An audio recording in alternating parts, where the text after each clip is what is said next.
Where's the between right there? Oh, that. Go, come on. That was fucking shit. Go. Get him. Dance! Come on, Uganda!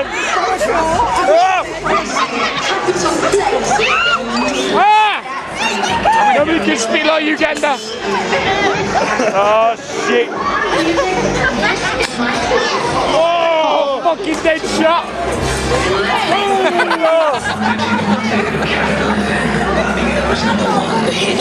Right, in the tit. In the tit.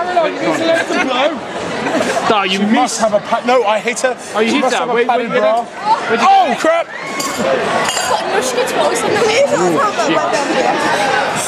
Come on, guys. Go up! Alright. What the fuck? That was going here, man! Make some hits. With that red picture.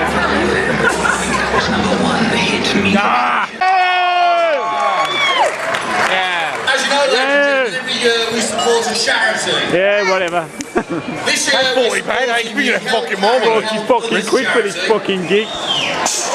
Again. And we'd like to start this evening with a tribute to one of our Walk and Star heroes, Harry Moseley. What's the problem? Could I please, colleagues, ladies and gentlemen, Lord Mayor, Police and Crime Commissioner, councillors, could I please ask your silence whilst we roll this video, which is commemorative of Harry, and it will demonstrate his good work. Thank you.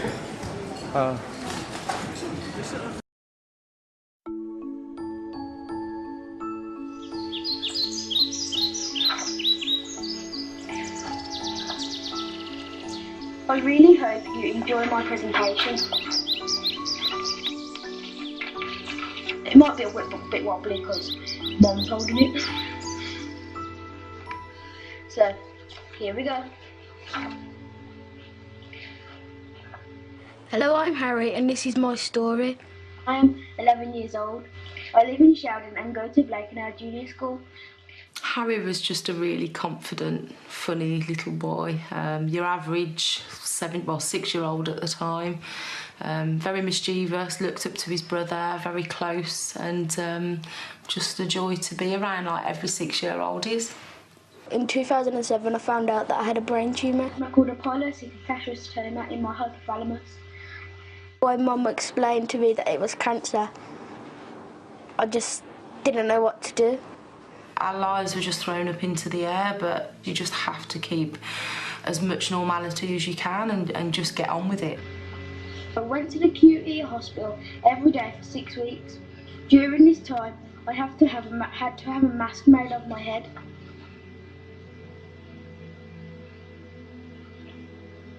Doctors cannot operate on me as my tumour is in a dangerous place deep in my brain.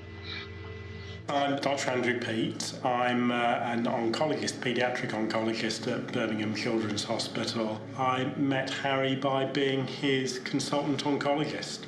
It was a tumour which, although usually grows really very slowly, was really right in the middle of the brain and wrapped around all of the nerves for eyesight. So that was one of the things that really kind of brought this to light. I have had chemotherapy including vincristine, carboplatin and etoposide. There was only ever one point when he got really low on chemo. It always affected his immune system. On Monday, you might have already know that I had to go to hospital because I'd stopped growing.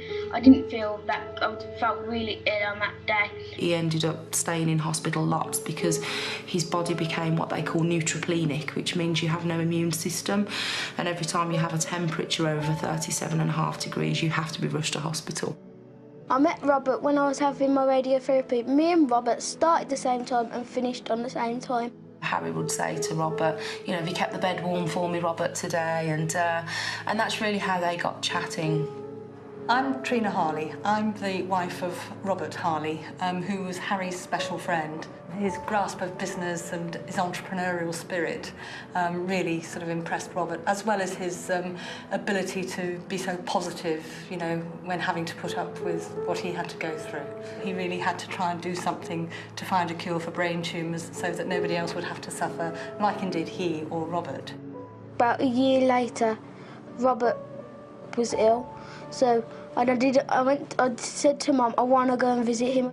You know, as a little boy, the reality of what the illness can do. Harry knew his illness was life-threatening, was too close to home, but Harry actually turned around to us and said, Mum, if that was me that was in that situation, you wouldn't want somebody not to come to hospital to see me because of how they felt.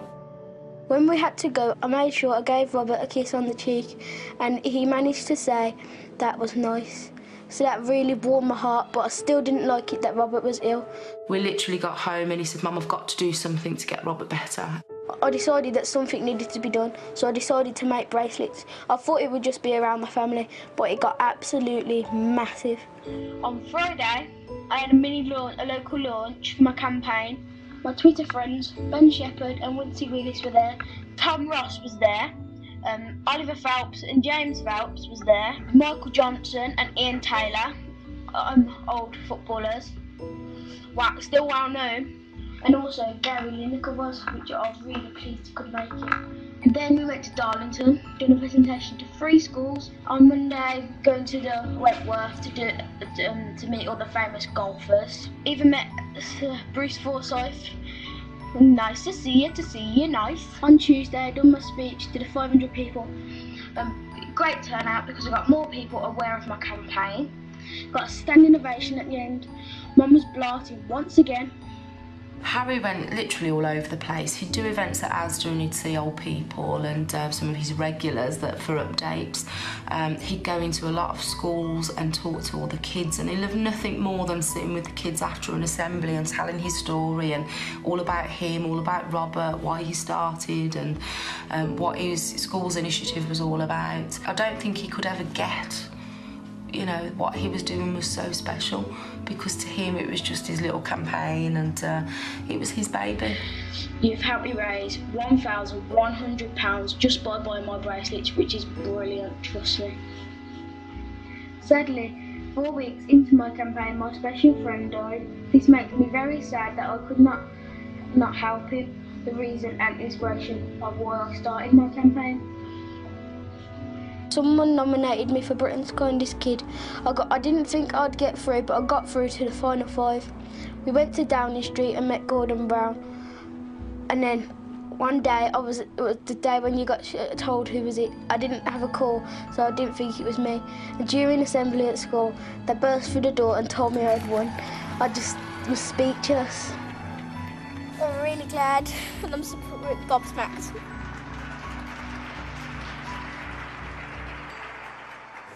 I think people think I'm kind, and I think I'm kind a bit. And then he was shortlisted for Children's Champions, and he actually went to London with all the candidates, and yeah, he was very proud to be Children's Champions winner. That's where he met Duncan Bannatyne, who's also now an ambassador. I'm Duncan Bannatyne, and I'm known for being on Dragon's Den. And I met Harry when myself and my other dragons were invited to the Children's Champion Awards. I got to know Harry, and we became very good friends. What impressed me most about Harry's business ideas was the fact that Harry got the business ideas, he just went out and he just went for it. If he decided he was selling bracelets, then that's what he was doing, and wherever he was, people would have to buy his bracelets. And he was very serious about his fundraising. Harry's latest venture was help others, and I got involved in that, and I was talking to his mother about it. The more he got, the more he just wanted to concentrate and run the business, and he was absolutely fantastic at that. I think the lasting legacy from Harry is, you know, for all of us to be less selfish and think of other people more, which is what Harry did, and not to dwell on our problems, but to dwell on what we can do to help others and have a better life and a better future. Robert would want me to carry on, keep on going and help others with the same illness that he and me have.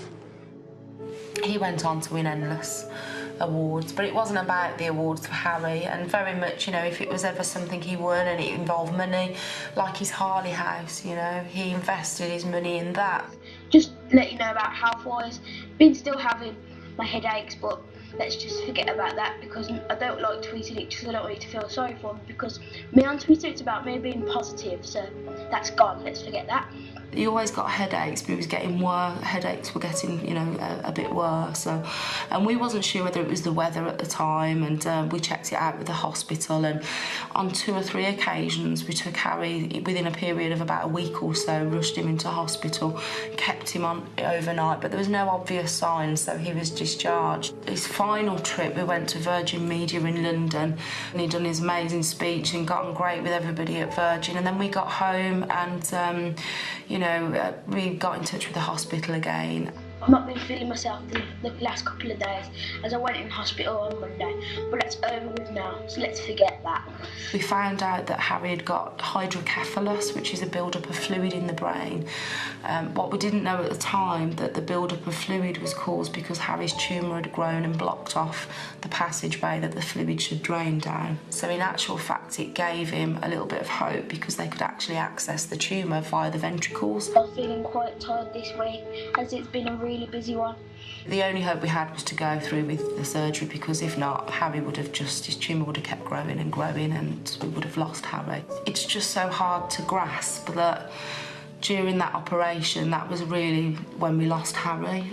He had a huge hemorrhage.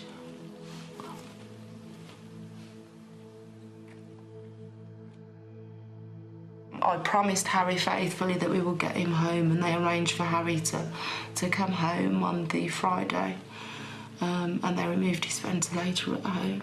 And in his short life, Harry Moseley achieved a remarkable amount. Today, hundreds gathered at St Ebboga's Church in Yardley to pay their respects. I remember feeling so helpless at the fact that I couldn't fix you and patch you up and make you better like a mum should. I will never ever forget the happiness and the love that you brought into our lives, and the millions of special memories that you get. I hope you're at peace and really happy now. You will not be remembered as Harry with a brain tumour, but as Harry who helped people with brain tumours. You made it happen, H. I hope you never forget that. I will always, always love you with all of my heart.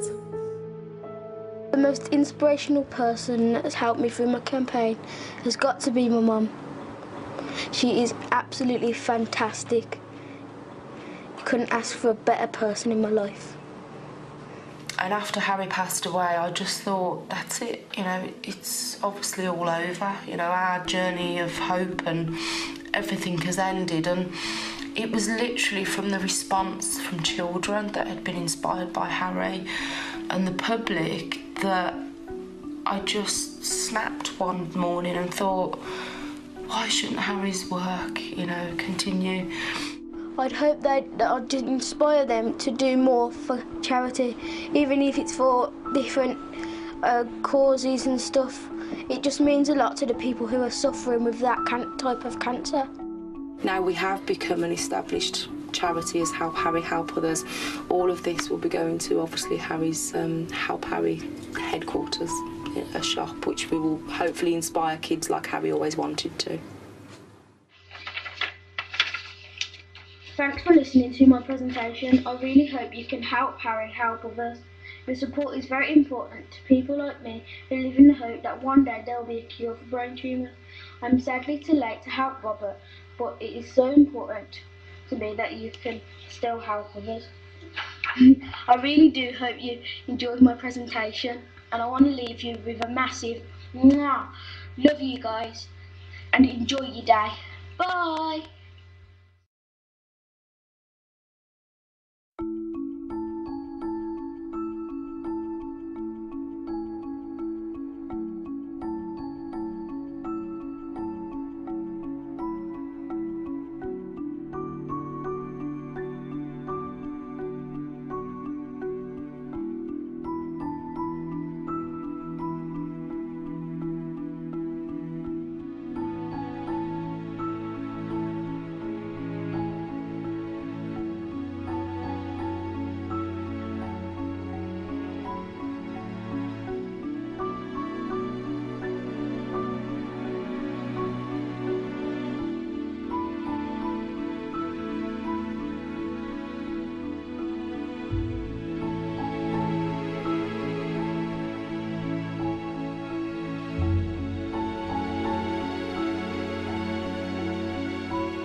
No, that's putting that down on the evening. Let's get drunk.